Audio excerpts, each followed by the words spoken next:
जब से माननीय प्रधानमंत्री नरेंद्र मोदी जी की सरकार बनी देश के अंदर, बार बार इस तरह की बातें कि उनके बड़े फेवरेट कुछ इंडस्ट्रियलिस्ट है, उसमें विशेष तौर पे इनका नाम आता रहा। और पिछले 8-9 सालों में बहुत बार ऐसी सुर्खियां बनी देश के अंदर भी और विदेशों में भी कि ये हमारे देश के प्रधानमंत्री जी के बड़े चहेते इंडस्ट्रियलिस्ट अदानी हैं। कई जगह इनको अपने साथ भी ले गए विदेशी दौरों पे। उस वक़्त भी बातें उठी, लोगों ने उठाया, विपक्ष ने उठाया, और विशेष तौर पे हमारे नेता श्री राहुल गांधी जी पहले दिन से इस बात को उठाते रहे कि देश के प्रधानमंत्री जी के कोई विशेष इंडस्ट्रियलिस्ट अपने दोस्त नहीं हो सकते हैं, कि आप देश के प्रधानमंत्री हैं। ऐसा मैसेज कभी नहीं जाना चाहिए समाज में और देश में और दुनिया में कि देश के प्रधानमंत्री जी के दोस्त बिजनेस करते हैं। और आज हालात देश में ये है कि देश की अधिकतर संपत्ति कुछ लोगों के हाथ में आके रहेगी। ये एक बड़ी चर्चा है जो होना नहीं चाहिए। जो आज गरीब है वो नीचे को जा रहा है, जिनके पास ताकत है, दौलत है, वो और अमीर हो रहे हैं, और देश की संपत्ति पे उनका एक अधिकार बन रहा है चंद लोगों का। ये बहुत समझने वाली बात है कि अगर देश के प्रधानमंत्री जी के दोस्तों की संपत्ति इस रफ्तार से बढ़ती रही तो ये अपने आप में चकित करने वाला था। लेकिन बहुत बार उठी बातें, लेकिन प्रधानमंत्री जी पर उन चीज़ों का असर नहीं हुआ। हमारे नेता बार बार उठाते रहे, उन्होंने बार बार कहा कि मैं हर बार इन बातों को उठाऊंगा कि आपके मित्र हैं, और देश के अंदर भी लोगों को समझ में आ गया कि हो क्या रहा है। किस तरह से एक कंपनी जो 2009 में 609वें पायदान में दुनिया के रिचेस्ट लिस्ट में है, थोड़े से समय में 2009 में उसकी संपत्ति केवल 57,000 करोड़ से 2009 में उनकी संपत्ति 57,000 करोड़ है, और वो दुनिया की जो रिचेस्ट लिस्ट में उसमें 609 नंबर पे है। जैसे ही उनके मित्र प्रधानमंत्री बनते हैं देश के, और उनकी तरक्की की जो रफ्तार है वो इतनी तेजी से बढ़ी कि दुनिया के अंदर ऐसा एग्जाम्पल कहीं नहीं मिला। 2023-24 जनवरी तक उनकी संपत्ति का आंकड़ा पहुंच गया 19,60,000 करोड़। लाख करोड़, 19,60,000 करोड़। और हमारी सरकार, प्रधानमंत्री जी इसको लेके बिल्कुल चिंतित नहीं है कि इतना बड़ा हुआ है, इसकी जांच होनी चाहिए। वो जांच से बचते रहे। पार्लियामेंट में कांग्रेस पार्टी भी, सभी विपक्षी दल इस बात पे अड़े रहे कि ये बहुत बड़ा गफला है कि एक व्यक्ति इतने कम समय में किस तरह से ये सब कुछ हुआ। इसमें देश के लोगों का पैसा लगा है, इसमें LIC का पैसा लगा है, इसमें SBI का पैसा लगा है। इन दोनों संस्थानों में 40-40 करोड़ लोगों का विश्वास है, उनका पैसा है। हम कैसे इन चीजों पैसों को एक व्यक्ति के लिए डुबो सकते हैं? ये जांच का बहुत बड़ा विषय है, होना चाहिए था। उसके अलावा और बैंक्स का भी पैसा था। लेकिन देश के प्रधानमंत्री जी हर बार अपने मित्र को बचाते नजर आए, पार्लियामेंट के अंदर भी और बाहर भी। जबकि ये बड़ी गंभीरता के साथ पहले दिन प्रधानमंत्री जी को फ्रंट लाइन पे आके ये कहना चाहिए था कि इस पे जांच होनी चाहिए। कांग्रेस ने, विपक्ष ने JPC को बनाने की बात की कि JPC इसमें होनी चाहिए और इसकी जांच होनी चाहिए, और उसके अलावा सुप्रीम कोर्ट के सिटिंग जज से भी इसकी इंक्वायरी होनी चाहिए। भाई आखिरकार एक व्यक्ति इतने कम समय में किस प्रकार से ये सब कुछ होता है, और अगर हिडनबर्ग ने कुछ बातें कही है उसमें कितनी सच्चाई है या वो गलत है, तो जांच से ही पता चलेगा। दुनिया को भी, देश को भी, लोगों को भी जानने का अधिकार है लोगों का। आप जांच से क्यों बचना चाहते हैं? और पूरी भाजपा की सरकार और नेता उनको डिफेंड करने में लगे। आप क्यों डिफेंड कर रहे हैं? आप जांच फेस क्यों नहीं करना चाहते? जांच के लिए कॉल क्यों नहीं करना चाहते? ये एक ऐसा विषय था कि आपने सारा, हमारा आपका सारा 5.5 लाख करोड़ रुपया बैंकों का, फाइनेंशियल इंस्टीट्यूशंस का एक अपने मित्र को दे दिया, और साथ में बोली पे लगा दी 70 साल की सारी प्रॉपर्टीज जो देश के अंदर थी, जो संपत्तियां थी बड़ी बड़ी, वो पूरे तौर पे जो है उसके काफ़ी सारी चीज़ों पर, आप एयरपोर्ट्स की बात करें, आप पोर्ट्स की बात करें, आप गैस, जितना भी गैस भंडार है उसकी बात करें, कोल भंडार की बात करें, सो मेनी अदर्स, जहां भी देखें वो पिछले 9 सालों में अदानी का हो गया। बनाया किसने था? देश के जनता ने। बनाया कब था? इन 70 सालों में, बड़ी मेहनत से, जब देश के पास आर्थिक स्थिति नहीं थी, जब पैसा नहीं था, उसके पीछे खून पसीना था देश की जनता का। और एक मित्र को अपने को आपने आधे प्राधे दामों पे सारी संपत्तियां बेचने का काम किया, और उनको जो पैसा चाहिए था वो देश की जनता का, बैंकों का, इंस्टीट्यूशंस का दिया कि मित्रों आप आधे पैसे पे देश की संपत्ति के मालिक बनो, पैसा नहीं है वो भी मेरे बैंकों से ले जाओ, लोगों के, जनता का पैसा लगाओ। ये मॉडल था देश के प्रधानमंत्री जी का अपने दोस्तों को मदद करने का। ये कौन सा मॉडल है? प्रधानमंत्री के सामने कौन बोल सकता है? इस बात को कांग्रेस लगातार उठाती रही कि देश की सारी प्रमुख संपत्तियां जो है आधे प्राधे दामों पे अपने मित्रों के उसके मालिक बन गए। किसी चीज को बनाने में बहुत टाइम लगता है, बहुत पैसा लगता है, बहुत उसमें मेहनत लगती है। उसके बाद अगले स्तर पे गए कि आप सुप्रीम कोर्ट में पीआईएल डाले। 2 पीआईएल ऐसे डाले गए जो ये कहते हैं कि हिडनबर्ग के खिलाफ एफआईआर होनी चाहिए। इसने हमारा प्रेस्टेज खराब कर दिया, पूरा शेयर मार्केट खराब कर दिया। इसके खिलाफ जो है हिडनबर्ग के खिलाफ एफआईआर होनी चाहिए।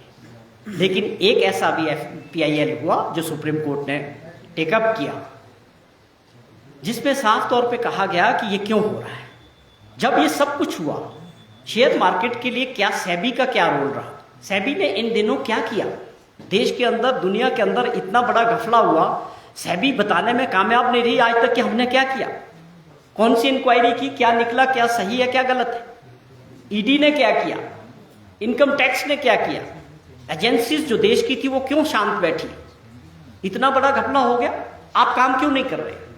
तो जवाब सुप्रीम कोर्ट में जब दिया, सरकार से पूछा गया कि भाई जांच को लेके बात हो रही है, जांच होनी चाहिए इसकी।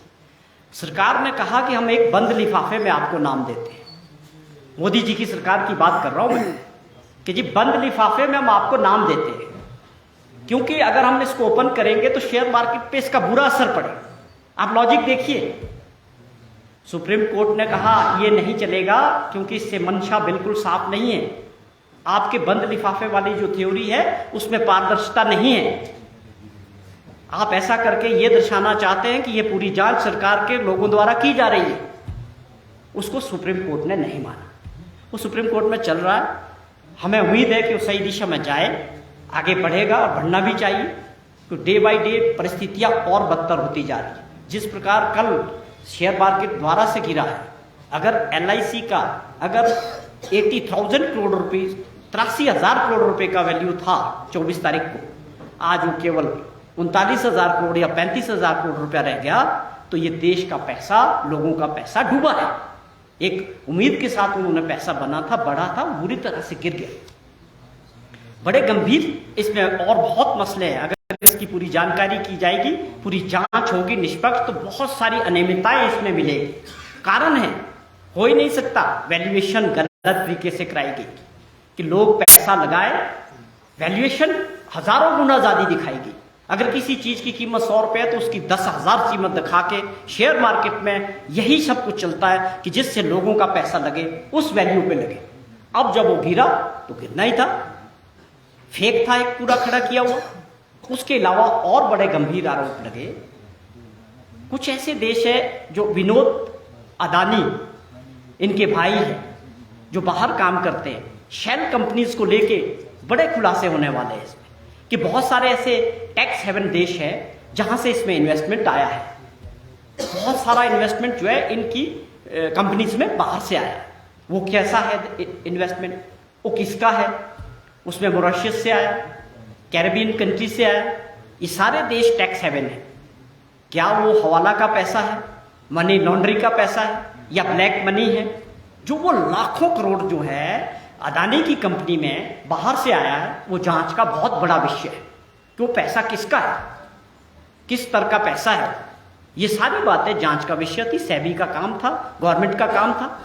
सारी बातें दबाने का प्रयास किया जा रहा है क्योंकि मित्रों को बचाने के लिए प्रधानमंत्री आगे खड़े होंगे। पैसा देश का है, बैंक देश के हैं, LIC देश का है, पंजाब नेशनल बैंक का है। आज उस सेठ की जो संपत्ति है, केवल आज की जब तक मैं आपसे बात कर रहा हूं, शाम तक मैं नहीं कह सकता और कितनी गिरेगी। अभी उसकी संपत्तियों की जो आज वो 26वें नंबर पे दुनिया के अंदर सेठ आ गया, दूसरे नंबर से। दूसरी बात, उसकी संपत्ति रहेगी केवल 7,60,000 करोड़। टोटल वैल्यूएशन अब उनकी जितनी कंपनीज है सब गिर करके केवल 7 लाख, अभी भी वो ओरिजिनल वैल्यू पे नहीं आई। ये कहने का मतलब था कि ऐसा दिखाया गया कि 19 लाख करोड़ था। फेक होता ये सारा सिस्टम। असली वैल्यू आज गिर के 7,60,000 करोड़ आ गई। और उस भाई पे कर्जा देश का और लोगों का, शेयर मार्केट का या बैंकों का वगैरह का 5 लाख करोड़ रुपया है। तो ये अपने आप में एक पूरी अर्थव्यवस्था के लिए, देश के लिए बहुत गंभीर विषय था। जिस प्रकार देश के प्रधानमंत्री जी अपने मित्रों को इसमें बचाने जा रहे हैं, कांग्रेस पार्टी ने इसको लेके पूरे देश के अंदर प्रदर्शन किया। पहले स्तर पे जो है पूरे देश पे LIC और SBI के बाहर प्रदर्शन किया गया, ये जानने के लिए कि देश की जनता भी जाने कि आखिरकार क्या हो रहा है और हमारी सरकार इसको किस तरह से बचाना चाह रही है। उसके बाद दूसरे दौर का प्रदर्शन हुआ। अब कांग्रेस पार्टी पूरे देश के अंदर प्रेस कॉन्फ्रेंस के माध्यम से, आप लोगों की ताकत के माध्यम से देश की जनता को इस मुद्दे को बताना चाह रही है कि इस मुद्दे को बचाने के लिए देश की सरकार, प्रधानमंत्री, उनकी पूरी सरकार कितनी ताकत लगा रही है। जबकि इसमें जांच गठित की जानी चाहिए थी, JPC होती, उसमें सभी दलों के लोग होने थे, ज्वाइंट पार्लियामेंट्री कमेटी होनी थी। डर किस बात का है? डरते किस बात से? जांच से क्यों डर रहे हो? डर इस बात का है कि सारा खेल बिल्कुल ओपन है कि अपने मित्रों को मदद करना था और इसमें लाखों करोड़ रुपया लोगों का, देश की जनता का, जिन्होंने बैंकों में, इंस्टीट्यूशंस में या शेयर मार्केट में इन्वेस्ट किया, बुरी तरह से डूब गया।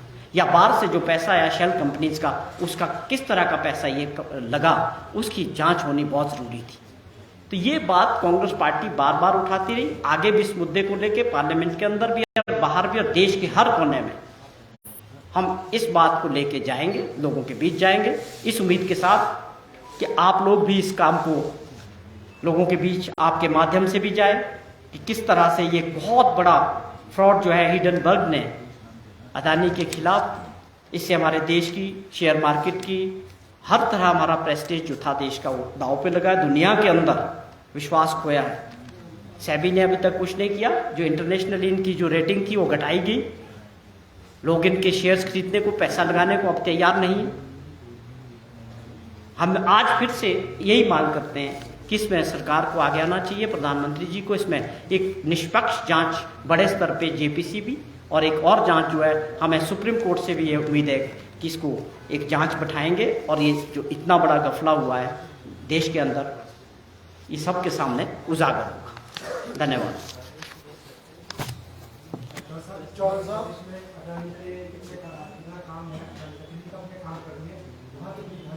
क्या बोले?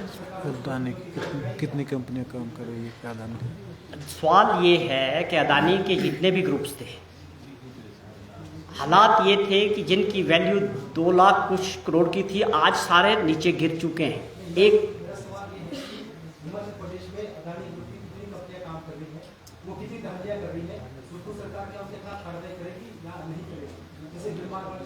देखो, सवाल ये है, हम इसको इस रूप में नहीं देखते हैं कि अदानी हमारा कोई दुश्मन है। हमारे देश का इंडस्ट्रियलिस्ट है, वो नियमों के हिसाब से काम करे जैसे दूसरे लोग करते हैं। और भी बड़े रेप्यूटेड इंडस्ट्रियलिस्ट है, टाटास काम करते हैं और बहुत लोग काम करते हैं। हमारा सवाल ये नहीं है कि अदानी अगर कहीं ठीक काम कर रहा है, हिमाचल हो, कहीं भी उसका इन्वेस्टमेंट हो, हमें उससे कोई गुरेज नहीं है, वो करे, लेकिन काम हमेशा नियमों के हिसाब से होना चाहिए।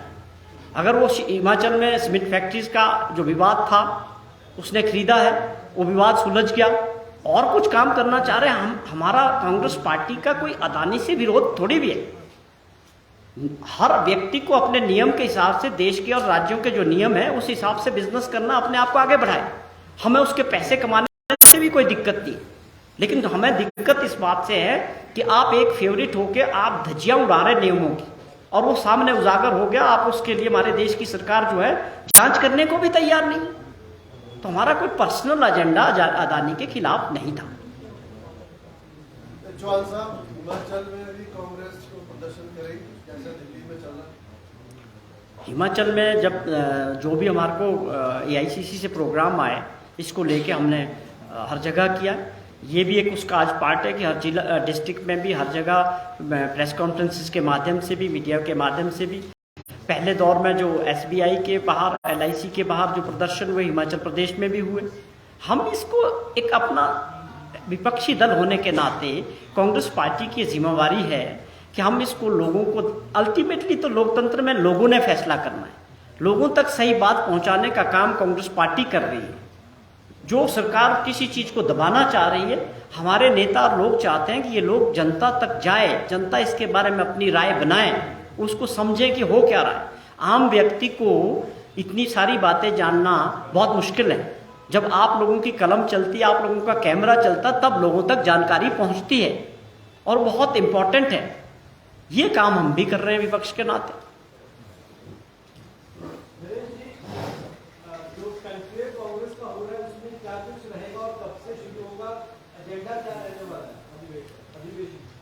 देखिए, 3 दिन का ऑल इंडिया कांग्रेस कमेटी का अधिवेशन है, जिसमें पूरे देश से कांग्रेस के AICC के मेंबर्स, डेलीगेट्स, प्रदेश कांग्रेस कमेटी के जो PCC डेलीगेट्स होते हैं, प्रदेश के पूरे राज्यों के अध्यक्ष हैं या मुख्यमंत्री हैं, उसके अलावा और डिस्ट्रिक्ट प्रेसिडेंट्स हैं, स्पेशल इनवाइटीज हैं।